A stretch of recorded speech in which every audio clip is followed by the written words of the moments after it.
based rules, Venn diagrams, categorized propositions, universal propositions। भाई क्या कर रहा है यार? वीडियो बना रहा हो, कभी वीडियो बनाने लगते हो। चलो कोई बात नहीं, मैं क्या पढ़ रहा था मैं बता देता हूँ आपको। ये बुक एनालिटिकल रीजनिंग का है जो कि एम्स के लिए इम्पोर्टेंट है, लेकिन आपको पता है कि नीट और एम्स मर्ज हो चुका है एक साथ, so there is no need to read this book. But today I will discuss कि नीट का प्रिपरेशन कैसे करें। लास्ट टाइम अभी है, आपको पता है कोरोना वायरस के कारण नीट का डेट इंक्रीज हो चुका है और ये 13 सितंबर को डेट दिया गया है एग्ज़ाम का, लेकिन आई डोंट थिंक कि होगा बिकॉज कोरोना वायरस का केस इतना इंक्रीज हो रहा है। सो कोई बात नहीं, लेकिन ये टाइम बहुत इंपॉर्टेंट है, कैसे यूटिलाइज करें इसको, इसके बारे में हम पूरा डिटेल डिस्कशन करेंगे।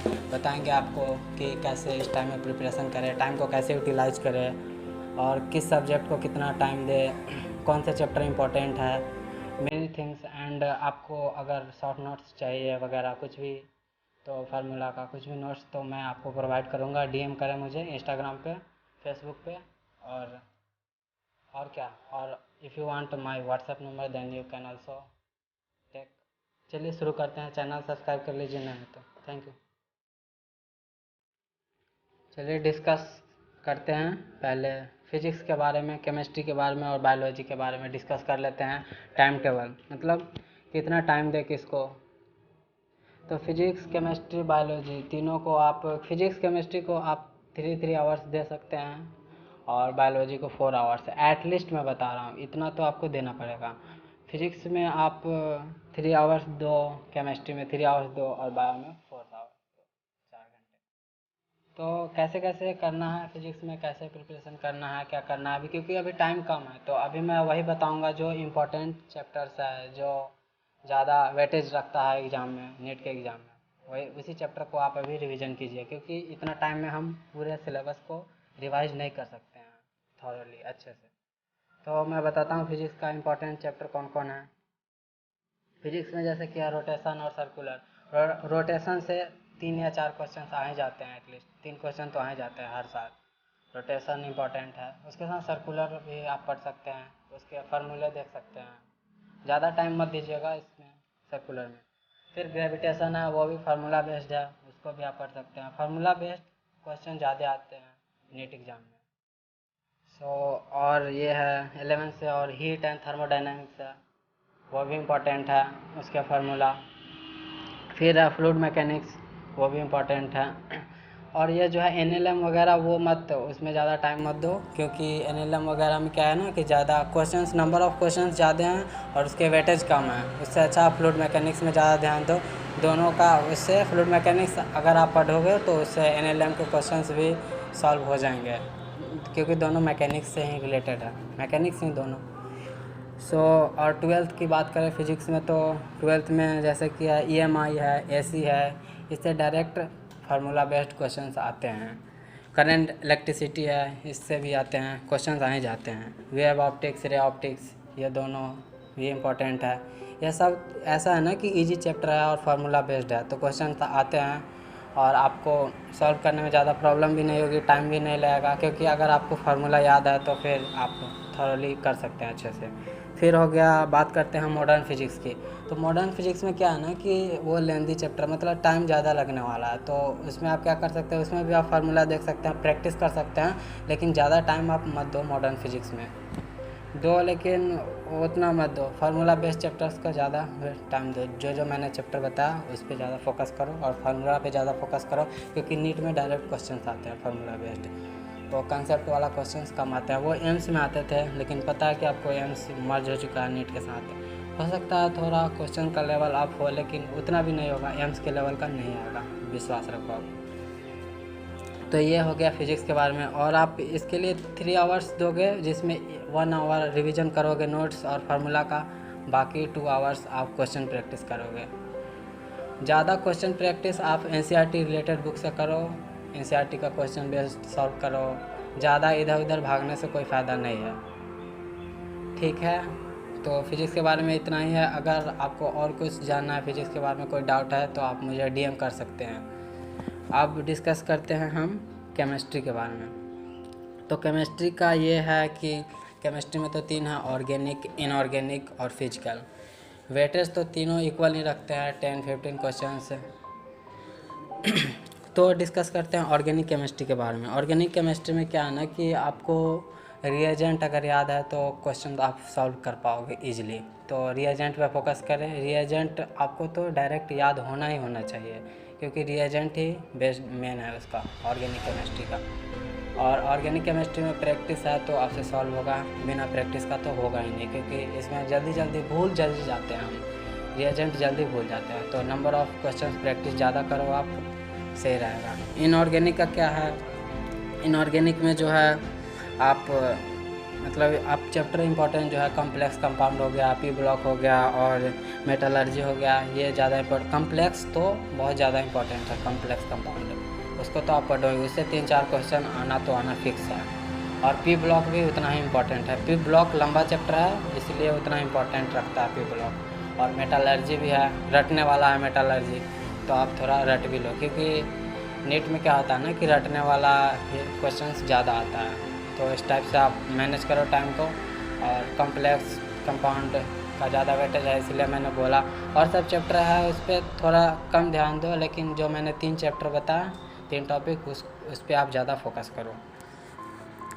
अब बात कर लेते हैं फिजिकल केमिस्ट्री की। तो फिजिकल केमिस्ट्री में क्या है, फिजिकल केमिस्ट्री का केस तो इसमें है कि केमिकल कंपाउंड से रिलेटेड, जैसे कि केमिकल इक्विलिब्रियम, आयोनिक इक्विलिब्रियम, ये आप पढ़ सकते हैं, इससे क्वेश्चंस आते हैं। लेकिन आयोनिक क्या है ना कि आयोनिक थोड़ा लंबा है, लेकिन क्वेश्चंस आते हैं उससे, pH related, pOH related and acid base, ये सब रिलेटेड क्वेश्चंस आते हैं। तो आप उसके क्वेश्चन सॉल्व प्रैक्टिस कर सकते हो थोड़ा, लेकिन ज़्यादा टाइम मत देना आयोनिक में, क्योंकि आयोनिक एक तो लंबा है, आपका टाइम ले लेगा ज़्यादा, और आप ज़्यादा मतलब टाइम को अच्छे से यूटिलाइज नहीं कर पाओगे जहाँ आपको करना चाहिए था उस टाइम को। अब बात कर लेते हैं केमिकल काइनेटिक्स, जो 12th का चैप्टर है। ये भी बहुत इंपॉर्टेंट है। इसमें जो है फर्स्ट ऑर्डर केमिकल काइनेटिक्स का बहुत इंपॉर्टेंट है, फर्स्ट ऑर्डर से क्वेश्चन आते ही है।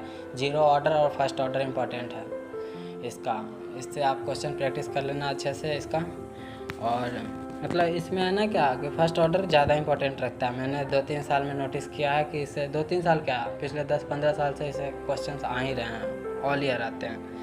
और एटॉमिक स्ट्रक्चर है, वो भी इम्पोर्टेंट है। ज़्यादा हार्ड चैप्टर नहीं है एटॉमिक स्ट्रक्चर, लेकिन फार्मूला रिलेटेड है, इसमें फार्मूला रिलेटेड है तो ये आना तो आना ही है, आता है। फार्मूला रिलेटेड तो नीट में आता ही है क्वेश्चन में। अगर आपको फार्मूला याद है तो आप एटलीस्ट 30 to 35 क्वेश्चन तो डायरेक्टली सॉल्व कर लोगे आप, 10-15 क्वेश्चन। नाउ चलिए अब बात करते हैं बायोलॉजी के बारे में। तो जैसा कि पता है आपको, बायोलॉजी बहुत ज़्यादा वेटेज रखता है। 360 नंबर का तो सिर्फ बायोलॉजी ही होता है एग्ज़ाम में। तो बायोलॉजी पे आप जितना ज़्यादा हो सके फोकस कर सकते हैं। आप इसमें तो ज़्यादातर आप NCERT रीडिंग करो, बार बार करो, एक ही चैप्टर को कर लिया फिर करो, बार बार रीडिंग करते रहो। इसमें इम्पॉर्टेंट चैप्टर ये है इसमें जेनेटिक्स का पता है आपको, मतलब NCERT रीड करो, लेकिन उससे ज़्यादा इफ़ेक्टिव है इसका आप क्वेश्चन सॉल्व करो मेनली, क्योंकि इससे जेनेटिक्स से रिलेटेड क्वेश्चंस बहुत आते हैं, जो कि आपको प्रैक्टिस की बहुत ज़रूरी है इसमें जेनेटिक्स में। तो इसके क्वेश्चन प्रैक्टिस ज़्यादा करो आप जेनेटिक्स के।